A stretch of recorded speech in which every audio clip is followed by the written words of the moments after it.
موسیٰ علیہ السلام کی پیدائش کہاں ہوتی ہے؟ مصر کے اندر، جہاں فرعون کی بادشاہت تھی۔ موسیٰ علیہ السلام حضرت یوسف علیہ السلام سے تقریباً 550 سال بعد پیدا ہوئے۔ یوسف علیہ السلام کس کے لڑکے تھے؟ بولو، کس کے بیٹے تھے بھائی؟ یعقوب علیہ السلام۔ اور یعقوب علیہ السلام کا ایک اور نام ہے اسرائیل، انہی کی اولاد کو بنی اسرائیل کہا جاتا ہے۔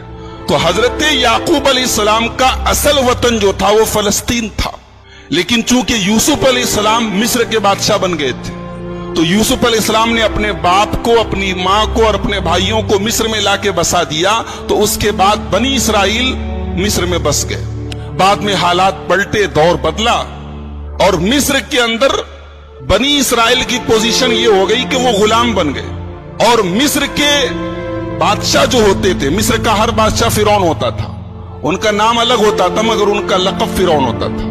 تو موسیٰ علیہ السلام جس دور میں پیدا ہوئے، اس دور میں مصر کا جو بادشاہ تھا جس کو فرعون کہا جاتا ہے، وہ بڑا ظالم تھا۔ اس نے بنی اسرائیل کو غلام بنا دیا، اور اس کے دربار میں کسی کاہن نے، کسی جوتشی نے یہ بتایا کہ تیری حکومت میں ایک بچہ پیدا ہوگا جو تجھے قتل کرے گا، جس کے ہاتھوں تو مارا جائے گا اور تیری حکومت تباہ ہو جائے گی۔ یہ سننا تھا کہ فرعون نے حکم دے دیا کہ بنی اسرائیل کے اندر جتنے بچے پیدا ہوں سب کو مار ڈالا جائے۔ اب چنانچہ بنی اسرائیل کے مردوں کو، بچوں کو مار دیا جاتا تھا اور عورتوں کو غلام بنا لیا جاتا تھا۔ ایک ایسے ماحول میں حضرت موسیٰ علیہ السلام کی پیدائش۔ موسیٰ علیہ السلام پیدا ہوئے۔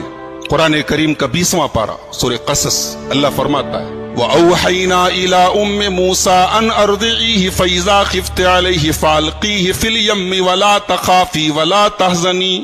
ہم نے موسیٰ کی ماں کے دل میں ڈالا